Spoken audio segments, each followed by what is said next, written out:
Brawl Stars has went on a pretty crazy run with collabs over the past few years, with some that completely changed the game and others they probably wish never happened. So today we're gonna take a look at all of their collaborations, starting from the oldest and most forgotten ones all the way to the newest. And if we're gonna start from the very beginning, I'll have to mention that the first collab Brawl Stars ever did wasn't even about skins or events. It was something way smaller, which most people completely forgot or never heard about. It was called Brawl with the Stars, and unless you were playing back then, you probably have no idea this even existed. It was a YouTube short series from 2019 where they got celebrities like the Stranger Things cast and the PSG team to try the game. It was a cool starting idea, but it really didn't go anywhere, so it was gone after just a few episodes.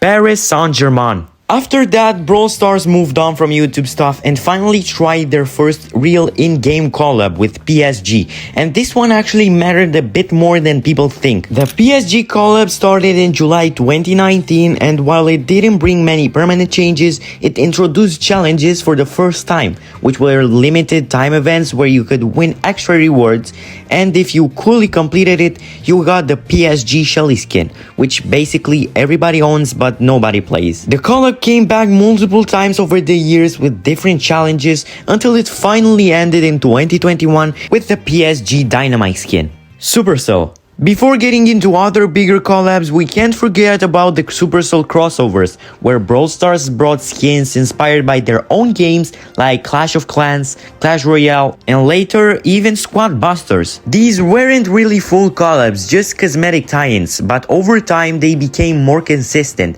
especially once new Supercell skins started showing up exclusively in the Supercell ID point shop. Some of them were also basically locked behind spending milestones, which made a few of these skins extremely rare and basically unobtainable for most players, such as the King Frank ones. Line Friends. The next collab we're gonna check out is Line Friends, which was a cosmetic collab and one of the more recognizable ones. It firstly showed up around the 2019 World Finals as a physical collab with figurines and merch, before slowly making its way into the game shortly after with a few skins like Elle Brown, Sally Leon, and Leonard Card.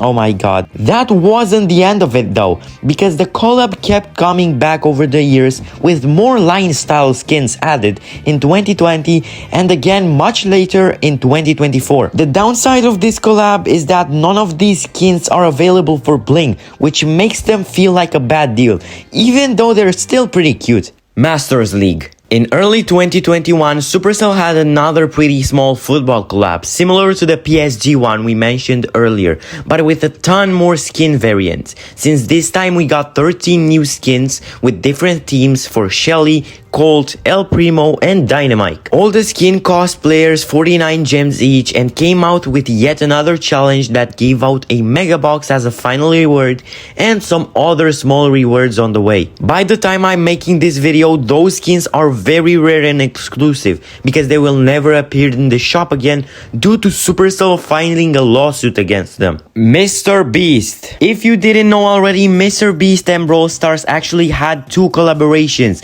even though most people only remember one of them. The first one happened in November 2021 when Mr. Beast recreated Squid Games in real life, and the video was sponsored by Brawl Stars. The game showed up multiple times throughout the video, which almost hit 1 billion views, and in-game we got an offer for 556 free coins, which wasn't much, but at least it was something. The second collab was way easier to miss because it didn't happen in-game at all. It actually took place at the IRL Star Park event where Mr. Beast gave out Brawl Stars themed chocolate bars for free, meaning most players never even experienced it unless they were actually there. BT21. As we talked about with Line Friends, BT21 was pretty similar, except this time BTS was also involved. This collab was fully cosmetic and added 8 new line style skins like Bullmang, BBRJ, Jackie Cookie, Sandy Koya, Edgar Tata, Rufus Chimi, and Stick Shocky. The problem with this collab was the pricing, because unlike the earlier line skins that were super rare, all of these were epic, meaning you had to pay 149 gems for each. Because of that, this collab felt way worse than the original Line Friends one, since you were paying almost double for basically the same kind of skins. Baby Shark. We do have to mention this one. The Baby Shark collab happened as an April Fool's update in 2024, and it honestly felt more like a joke than a real update. This collab brought a Baby Shark El Primo skin, a short animation that teased more other skins that sadly never made it into the game, and that one Baby Shark pin with the sound that people kept spamming non-stop. In my opinion, this update was clearly not meant to be serious, but it still counts as a collab, even though most people would rather forget it. Godzilla. After some time, we finally reached the popular collabs, and this is where things actually change. The Godzilla collab that launched in mid-2024 was the first collab that didn't just add skins and a challenge and moved on. Instead, it introduced mutations, which were temporary powers that were completely broken, and that's exactly why people loved them. They were easy to get, available to everybody, and turned the game into something insane. Along with that, we got a limited time game mode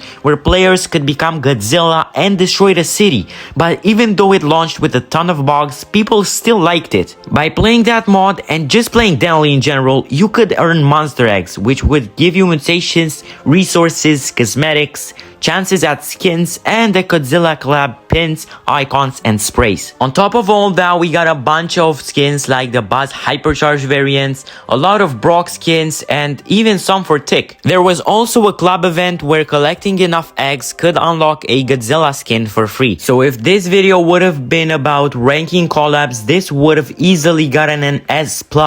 Dragon Force. Dragon Force was a much more simple collab compared to what we have just seen. It was just a music collab between Brawl Stars and Dragon Force that mainly existed to introduce Draco into the game, along with the medieval trio. This collab brings a new music video, an animation, and some theme content, but nothing that really changed gameplay. One cool detail though is that Dragon Force actually performed live at the 2024 World Finals, which gave the collab a bit more weight, even if it was clearly smaller than the other big events that were coming up. SpongeBob SquarePants. After the massive success of the Godzilla collab and the huge spike in players, Supercell clearly tried to build on that momentum with the Spongebob collab in late 2024, and this time they didn't just copy one thing, they tried to recreate everything that worked before while fixing what didn't. Since now we got another club event with a free El Primo Spongebob skin, more seasonal game modes like Trio Showdown and Jellyfish Catch, and another gacha system with the Krusty Krab meals. But the big difference was that these only gave out SpongeBob powers instead of everything at once. We also got a bunch of team skins, including 3 Mortis skins in the Brawl Pass, a full set of skins for the other brawlers from this animation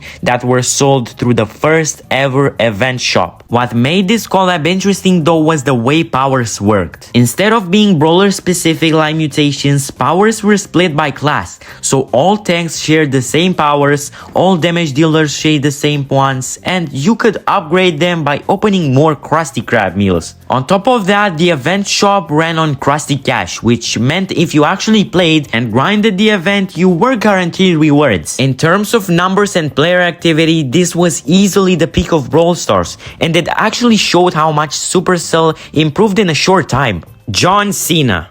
The John Cena collab was a really small one, but it still happened. It took place during the Spongebob event and it felt more like a side collab than its own thing. There weren't any skins or big changes, just a limited time challenge where you could earn some Krusty Cash and unlock these 2 necklace icons. It didn't add much to the game, but it was still cool to see it happen, especially since it was tied into the Spongebob event instead of standing on its own.